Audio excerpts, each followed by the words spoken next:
Hello, good morning, good afternoon, and welcome. I'm very pleased to be joined by Sebastian Koks Andreassen, who, as many of you will know, is CEO of Green Hydrogen Systems, which is one of the leading electrolyser players in the green hydrogen market. So welcome, Sebastian. Thank you for joining me.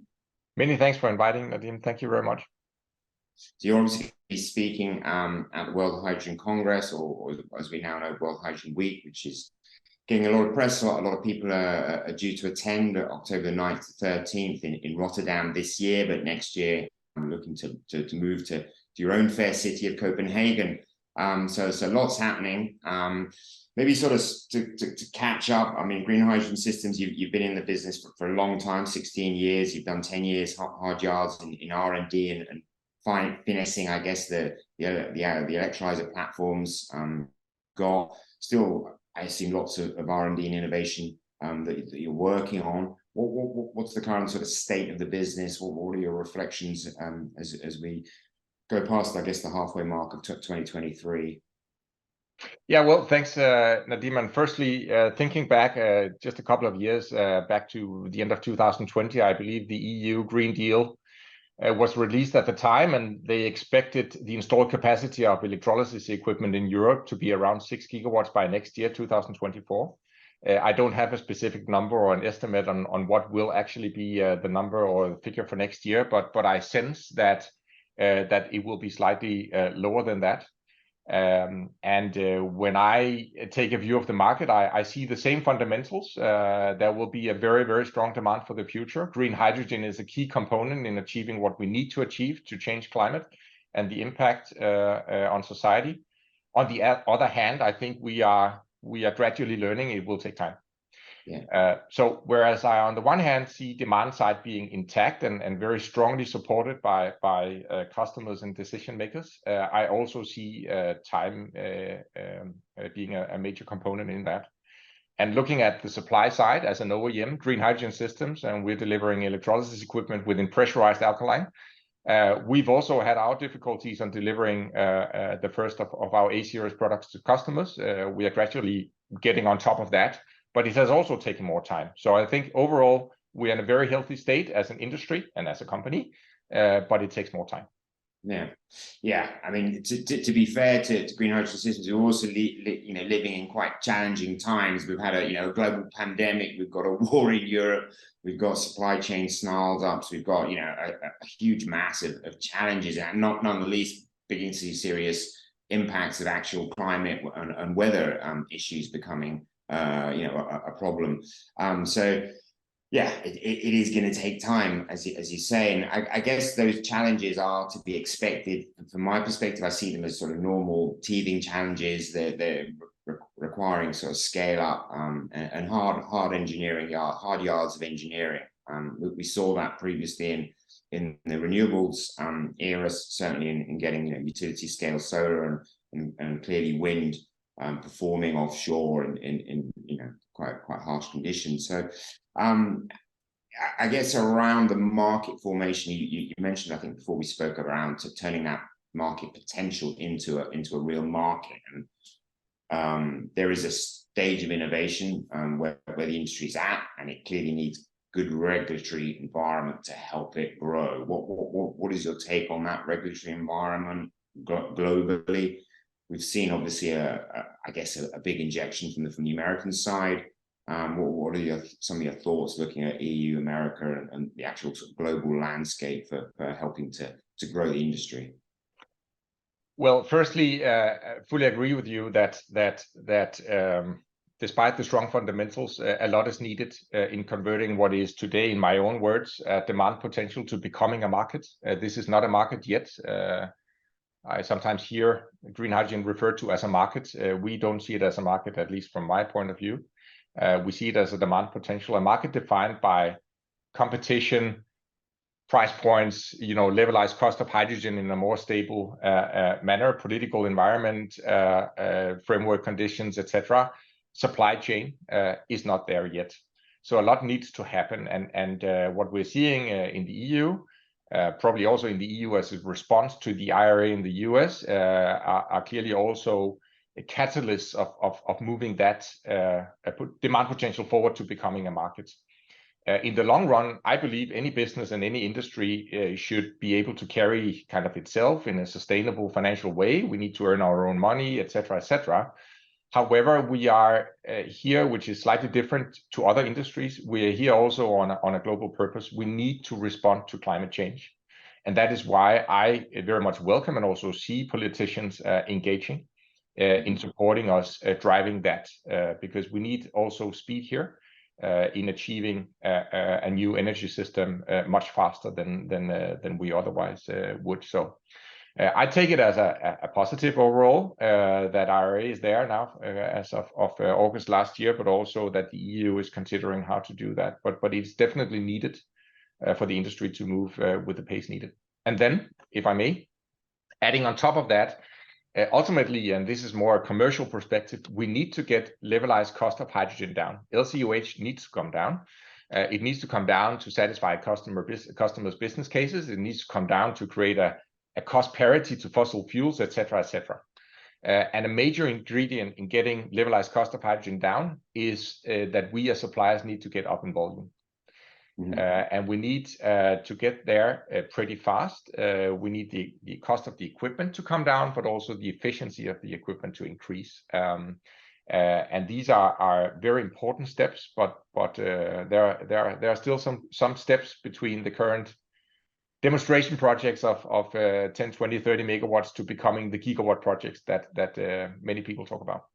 Yeah, but yeah, time is a factor, and capital and investment risk into sort of gigawatt scale projects are probably, there's the infamous valley of death, the imaginary place in the middle of the US historically, where you had your investment banks who are happy on building second and third projects on the East Coast, and you had your tech investors and people investing in technology on the West Coast, and you used to work for highly scalable industries like IT, but energy is engineering, and it's hard, and it takes patient capital. Is that capital available for what is scaling up physical technology, as opposed to sort of scaling up Google was comparatively easy compared to kind of the tasks you're taking?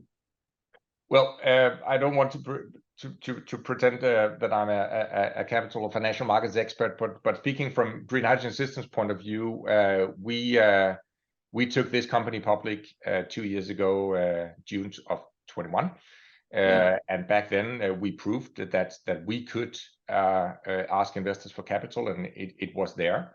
We recently, in July of this year, completed our second round of capital raise. That was a rights issue, and we did that as well in combination with a shareholder loan.